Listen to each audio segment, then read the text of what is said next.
Ռուս Յուրի Բլոխինի տեսանյութերն ու ուղերձները հայերենի եւ Հայաստանի մասին մեծ հետաքրքրություն են առաջացրել հայրենակիցների շրջանում։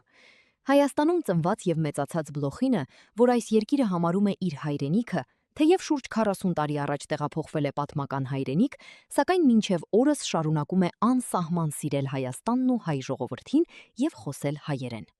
А в Россию мы переехали семьей в 1988 году, за 2 недели до землетрясения. Первое время мои одноклассники высмеивали мой армянский акцент, даже не верили, что я русский. Например, армяне говорят «жамы камнисна», я русскими словами с армянской интонацией говорил «время сколько?». Помогает ли мне знание армянского? О, да. Ну, во-первых, среди земляков это вызывает уважение, особенно мой ереванский диалект. Диалект и наречие в армянском языке – это отдельная песня. Ну и во-вторых, в армянском языке есть такие звуки, которых нет в русском. Например, попробуйте сказать «пих», «дзук», «цар». Так вот, это сложная фонетика армянского, когда 3 вида согласных существуют. Очень полезно при изучении иностранных языков. Кстати, армянский алфавит Айбубен придумал Местрок Маштос в 406 году, и он внесен в всемирное наследие ЮНЕСКО. Նա Հայաստան եկավ մեր երկրի համար ամենածանր օրերին, 1993-ին, ոչ թե որպես համաշխարհային գերաստղ, այլ որպես հարազատ դուստր, իր հետ բերելով հույս ու մարդասիրական օգնություն։ Այսօր լեգենդար Շերիլին Սարգսյանը դառնում է 80 տարեկան։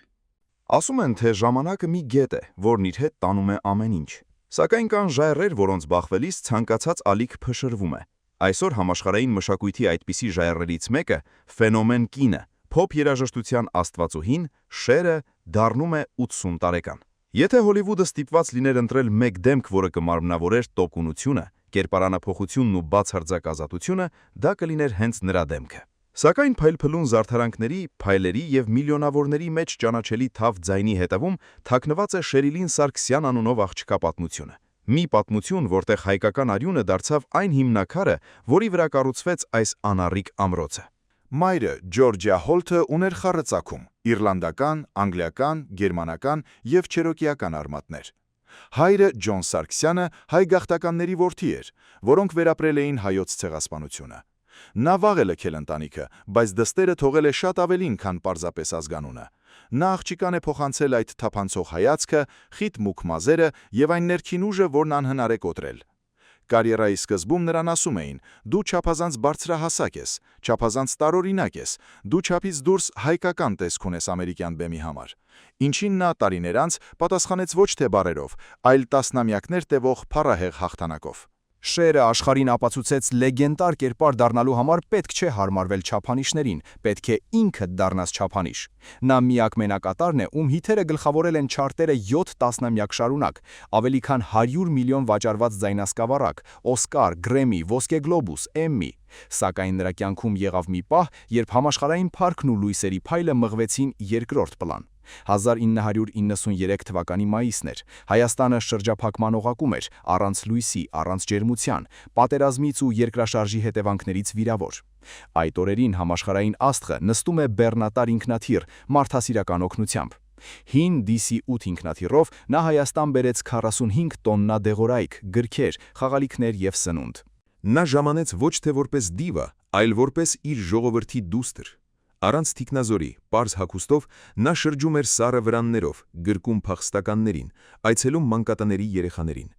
Նա տեսավ Էջմիածինը, Խաչքարերը, հպվեց նախնիների հողին։ Երբ նրան հարցրին, թե ինչու է այստեղ, նա պարզապես պատասխանեց. «Ես տուն եմ եկել»։ Այս այցը PR ակցիա չէր, դա արյան կանչն էր։ Շերը այն ժամանակ խոստովանեց, որ հենց Երևանում է զգացել նախնիների հետ այն խորը կապը, որը չէին կարող տալ ոչ մի Օսկար կամ Գրեմի։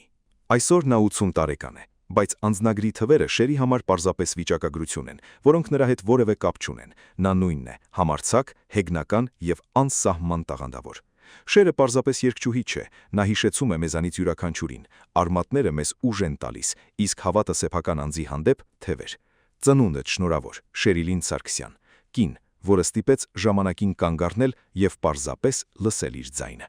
Շերը վերապրման խորհրդանիշն է։ Նա հաղթահարել է անկումներ, ամուսնալուծություններ, նորաձևության ու դարաշրջանների փոփոխություն։ Երբ 90-ականներին ասում էին, թե նրա ժամանակն անցել է, նա թողարկեց Believe-ը եւ ստիպեց ապրել ողջ մոլորակին, դառնալով ակումբների թագուհի մի տարիքում, երբ մյուսները թոշակի են գնում։ Նա փոխում էր դիմակներ՝ հիպի Սոնիի հետ զուգերկում, ճակատագրական կին, կաշվե բաճկոնով, օպերային դիվա կինոյում, բայց այդ բոլոր դիմակների տակ միշտ մնում էր նույն անկեղծ ու ուղղամիտ Շերիլինը։